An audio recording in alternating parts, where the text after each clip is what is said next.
Winter, 1944. A German field hospital behind the Western Front. A surgeon, exhausted, competent, working by lamplight, doing the oldest and grimmest arithmetic in military medicine.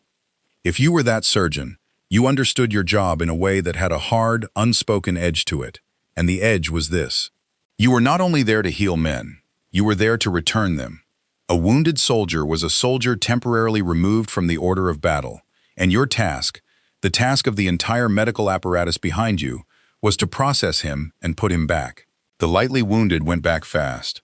The more seriously wounded went back after longer, and the system was tuned, at every level, to the question that governed everything in an army short of men. How quickly can this man hold a weapon again? That was not cruelty. That was the logic of an army that was running out of soldiers, and by 1944 the German army was running out of soldiers in a way that shaped every decision it made. A man healed was a man returned to the line. There was nowhere else for him to go.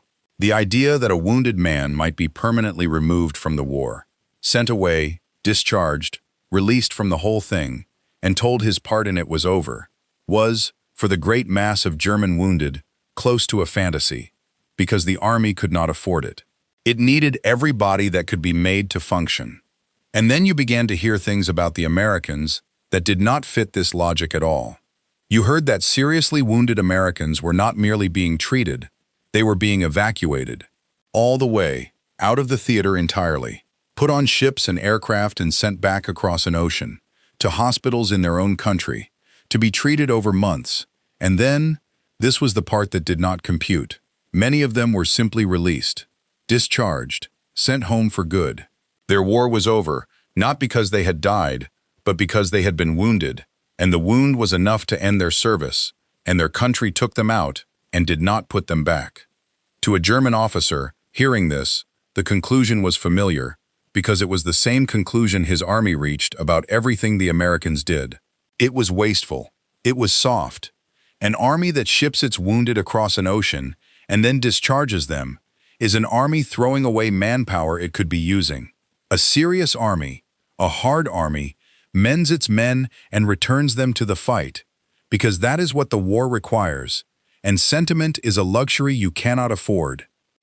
He was wrong, and the way he was wrong goes to the deepest theme of this entire channel, and it is the theme that the ordinary man's value was understood completely differently on the two sides of the line.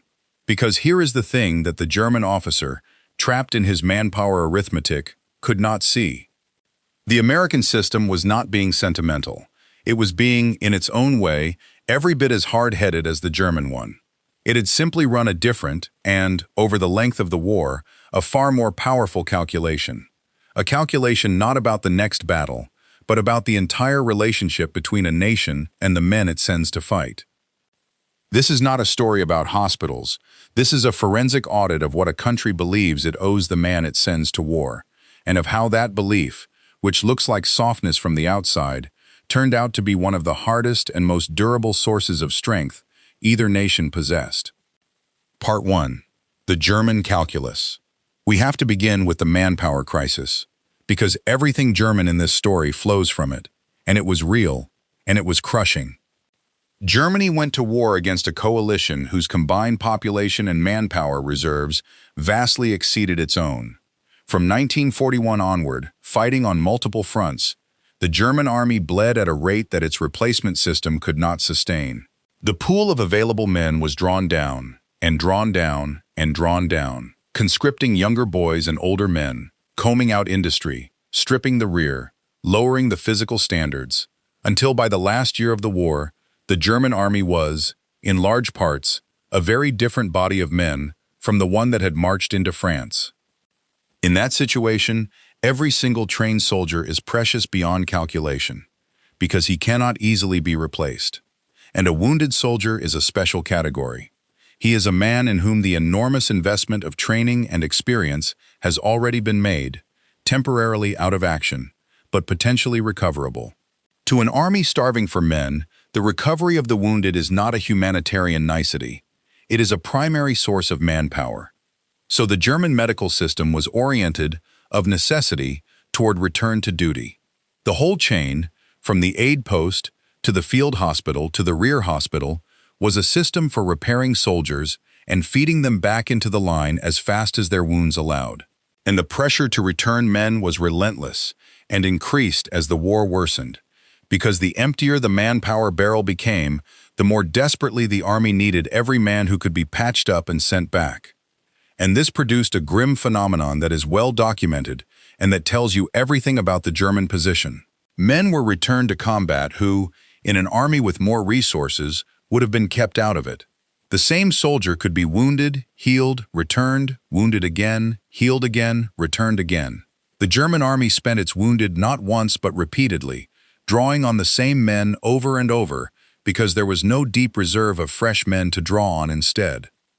And underneath the arithmetic sat something deeper, and it is the thing this channel keeps finding.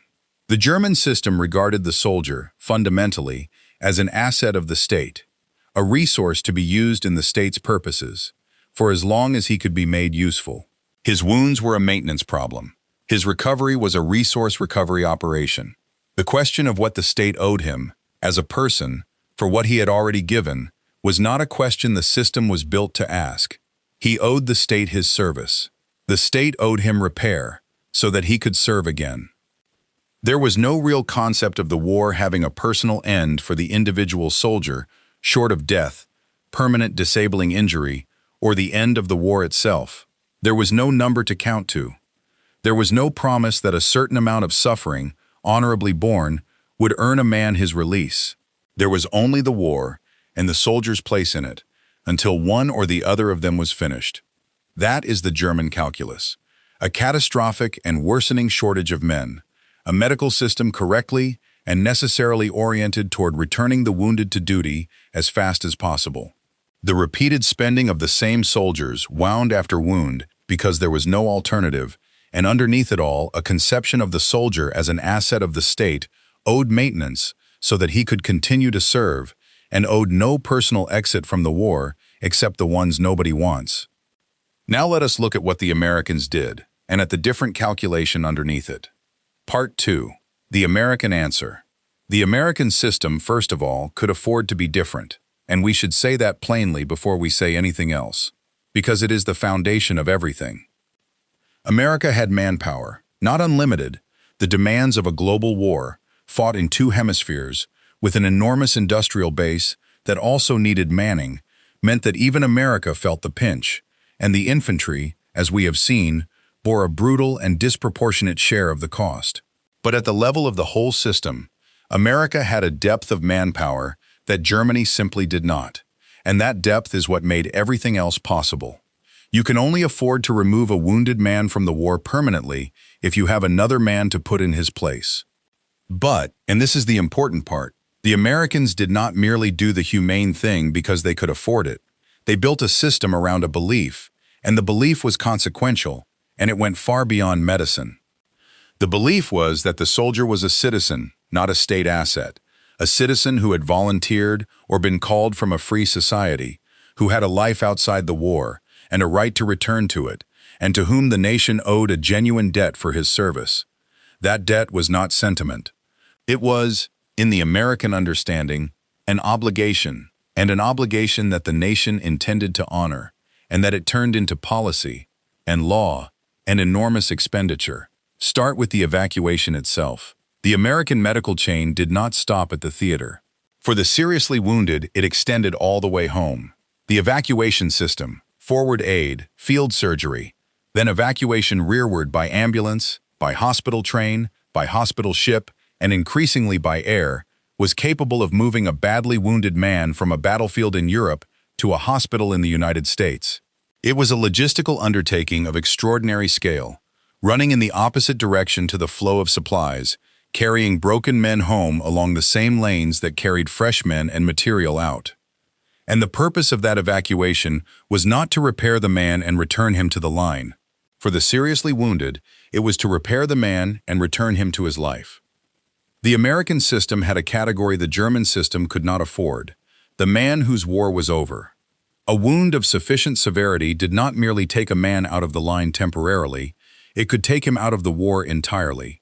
He would be treated, rehabilitated, and discharged, sent home, released from service, his obligation considered fulfilled. He had given enough. The nation took him back. And the nation did more than release him.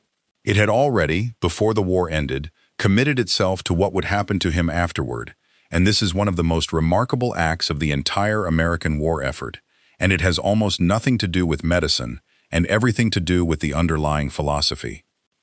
The United States passed legislation, the Great Veterans Benefit Act of 1944, that promised the returning serviceman education, vocational training, medical care, home loans, and support in re-entering civilian life. It was passed before the war was won. It was a national commitment made in advance that the men who fought would not merely be discharged and abandoned, but would be actively helped to build a life afterward, that the nation's debt to them extended past the moment of their release and into their whole future. Think about what that says, set against the German calculus.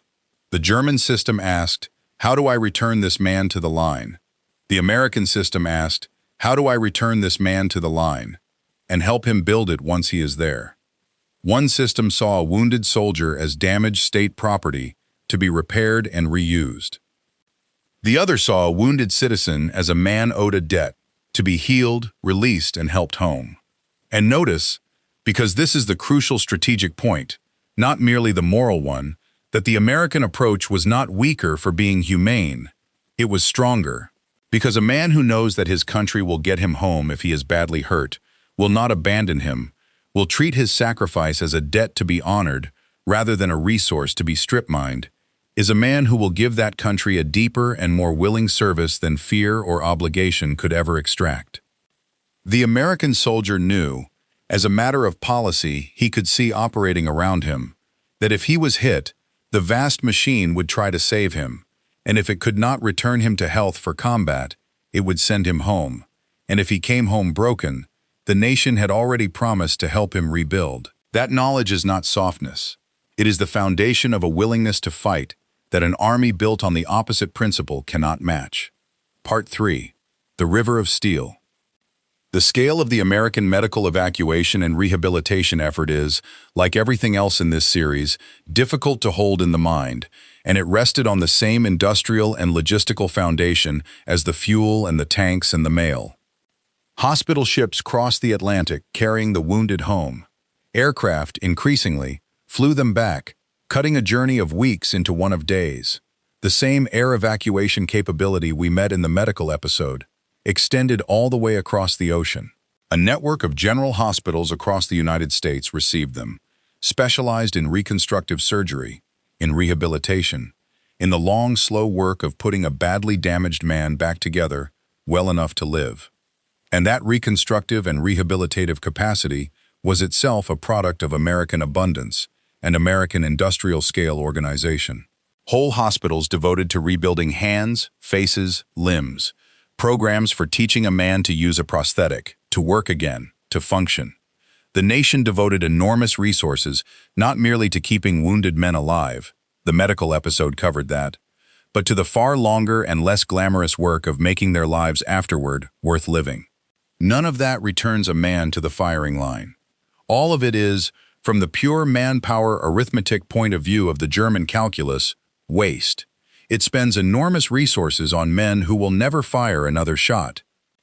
And it was one of the most powerful things America did, because of what it purchased, which was not military manpower, but something less tangible and, over time, more decisive. The total, unqualified confidence of the men still fighting that their country valued them as people and not merely as instruments. And I want to trace one wounded man through the whole chain, because the abstraction hides the thing that actually mattered, and the thing that actually mattered was that a soldier could see it working. A man is hit in the leg in a field in Germany. Badly, the leg cannot be saved. The aid man reaches him in minutes. Plasma goes up. He is on a surgeon's table within hours. He wakes without the leg, but alive, because the whole forward medical machine we described in an earlier audit did exactly what it was built to do. And now, in the German system, this man's story would be one of eventual return to some limited duty or discharge into a shattered country with little waiting for him. In the American system, his journey is only beginning, and it is a journey home. He goes back down the chain, clearing station, General Hospital in England, and then a berth on a hospital ship, or a stretcher racked inside a transport aircraft flying west. He crosses the ocean he crossed to get there, going the other way. He arrives at a general hospital in his own country, close enough that his family can come. And there, for months, the long, unglamorous work happens. The surgery, the fitting of a prosthetic, the learning to walk again, the slow rebuilding. And at the end of it, he is not sent back. He is discharged. And he goes home with a promise already made to him, in law, that he can go to college, or learn a trade, or borrow to buy a house. Every single man still in the line knew that this chain existed because they saw men enter it. They saw the badly wounded carried rearward and knew where that road led. And knowing it, knowing that the road out existed and led home and not back to the meat grinder, changed how a man could bear the fear. It is one thing to face the possibility of a wound. It is another to face it knowing that if it comes, and it is bad enough, there is a ship and a hospital near your family and a life waiting on the far side. That knowledge was worth divisions. Now the honest part, because this channel does not do propaganda, and the American system had real and serious failures. The reception at home was not always what was promised. The benefits of the Great Veterans Act, real and transformative as they were for millions, were not distributed equally, and black veterans in particular, returning to a segregated country, were frequently denied in practice the education, the loans, and the opportunities that the law promised them on paper. The nation that had, to a striking degree, integrated its material generosity fell far short of integrating its justice, and the gap between the promise and its delivery is a real and shameful part of the story that any honest account has to include. And the psychologically wounded, the men whose injuries were not visible, were often poorly understood and poorly served once they got home, discharged into a society that had not yet learned how to receive them, carrying things it had no framework for. So the American answer, here as everywhere, was better in direction than in execution. It was a correct and powerful principle, applied unevenly, honored imperfectly, and failing significant numbers of the very men it was meant to serve. But the principle itself, that the nation owed the wounded man a way home and a life afterward, and not merely repair and return, was real, was consequential, and was something the German system could not offer even in principle, because it could not afford to, and because it did not, at bottom, believe the ordinary soldier was owed it. One nation was failing to fully honor a debt it had acknowledged. The other did not acknowledge that the debt existed. Part 4. The German realization. The Germans understood their own manpower catastrophe with complete clarity. It was, by the last year of the war, the central fact of their strategic situation, and they discussed it, and planned around it, and were destroyed by it. They knew they were spending their men in a way that could not be sustained. They knew the barrel was emptying. They knew that returning the same wounded men to the line again and again was a symptom of desperation, not strength. The German medical and personnel records document the steady lowering of standards, the combing out of the rear, the return to duty of men who should never have been sent back, the conscription of the young and the old. They were watching their own human capital being consumed, and they could see the bottom of the barrel approaching, and there was nothing they could do about it, because the war would not stop, and the enemies would not stop, and there were simply not enough Germans. And there is a specific, terrible realization buried in the comparison, and it is the one that the German officer sneering at American waste never made. The German army was, in a real sense, spending its men more cheaply than the Americans and getting less for them. That sounds backwards, so let me be precise. The Germans returned wounded men to combat faster and more often, extracting more military service per man. By the crude measure of soldier days in the line per wounded man, the German system was more efficient. It wasted nothing. It sent everyone back who could possibly go. And it lost the war, in part because of exactly this efficiency, because an army that treats its men as an infinitely reusable resource, that spends the same soldier over and over until he is used up, is an army that is burning its human capital rather than sustaining it. The German efficiency was the efficiency of a man burning his furniture to heat his house.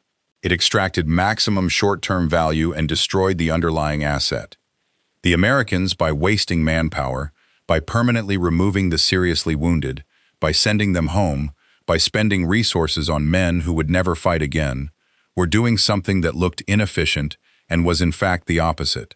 They were sustaining their human capital rather than strip mining it. They were maintaining a relationship with their soldiers that generated willing, durable, renewable service, rather than extracting a fixed quantity of service from each man and then discarding the husk. And the German soldier felt the difference, even if his officers denied it. He knew, by the last year, that his war had no personal end short of death or the end of everything. He knew that if he was wounded, he would be patched and returned, and wounded again, until the arithmetic finished him. There was no ship home. There was no discharge that meant freedom. There was no nation waiting to help him rebuild a life, because the nation itself was being ground to rubble. He was an asset being spent. And on some level he knew it, and it is one of the quiet reasons German morale, magnificent for so long, finally broke. Because a man can endure almost anything if he believes there is a way out and a life on the far side, and the German soldier, by the end, could believe in neither. The American soldier had both, a way out if he was hurt badly enough, and a life on the far side, promised in law before the war was even won. The German officer called that softness. It was the hardest thing of all, a nation that had made its soldiers believe it would not spend them and forget them, and that got, in return, an army that fought all the way to Berlin. If your father, your grandfather, or your uncle was evacuated home wounded and treated in one of those hospitals and rehabilitated and helped to build a life afterward, or if he was one of the medical personnel, the ship and flight crews, the hospital staff who did that long, unglamorous work of putting broken men back together well enough to go home, I would be grateful to hear his name and his story in the comments. And if he came home owed more than he received, that belongs in the record too. They are mostly gone now. What remains are the stories their families carry. Those stories belong in the record. Part 5. The verdict. 1945. The war ends and the men come home. Millions of them, including the wounded, the rebuilt, the men who had been sent back across the ocean and put together again and released. And in the years that followed, those men did something that no manpower ledger could have predicted, and that turned out to be worth more than any number of soldier days in the line. They went to school on the nation's promise. They bought homes. They built the post-war prosperity. The investment the nation had made in bringing them home and helping them rebuild paid a return, over decades, that dwarfed anything that could have been extracted by sending them back to the front one more time. That is the verdict, and it extends far beyond the war. The German system treated the soldier as a resource to be spent, and it spent him with ruthless efficiency, and it extracted the maximum military value from each man. And it lost, in part because a nation that spends its people as a consumable eventually runs out of people, and long before it runs out of their willing belief. The American system treated the soldier as a citizen owed a debt, and it wasted manpower by honoring that debt, by bringing the badly wounded home for good and helping them build lives afterward. And it won, in part because a nation that its people believe will not abandon them gets in return a depth of willing service that no amount of compulsion or efficiency can match. The German officer who heard that American wounded were shipped home and discharged and saw in it only waste and softness was looking, as his army looked at everything American, at the surface and missing the structure beneath. The structure was this: a nation that convinces the man in the foxhole that it values him as a person, that it will get him home if he is broken, that it will not simply use him until he is used up and then throw him away, has purchased something that cannot be manufactured or commanded or coerced. It has purchased his belief. And a soldier who believes his country is worth dying for, because his country has shown him it considers him worth saving, is the most formidable soldier there is. The Germans spent their wounded. The Americans brought them home. And it turned out that bringing them home was not the weaker choice, or the softer one, or the more wasteful one. It was the stronger one, because it was the only one of the two that a man, lying wounded in the mud, could hear about, and believe, and be willing to fight for. The Germans could afford to spend their soldiers. The Americans could afford to keep them, and it made all the difference. If this forensic audit gave you something to think about, hit the like button. It keeps this channel visible to the people who want the history the way it actually happened. Subscribe if you want the next audit, because there are more of these, more systems, more decisions, more of the invisible, unglamorous machinery that decided who won and who came home. And remember this about the men who came home broken.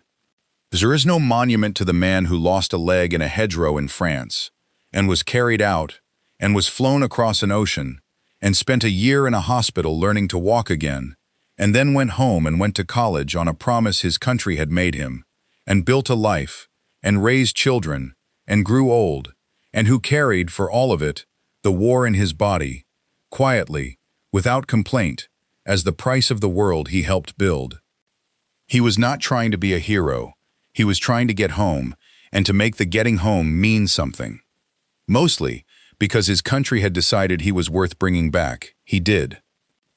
They deserve to be remembered by name and by the plain, world-changing idea their nation acted on, that the man you send to war is not a thing you spend, but a citizen you owe, and that a country strong enough to honor that debt, however imperfectly, is stronger for it than any country that treats its people as fuel.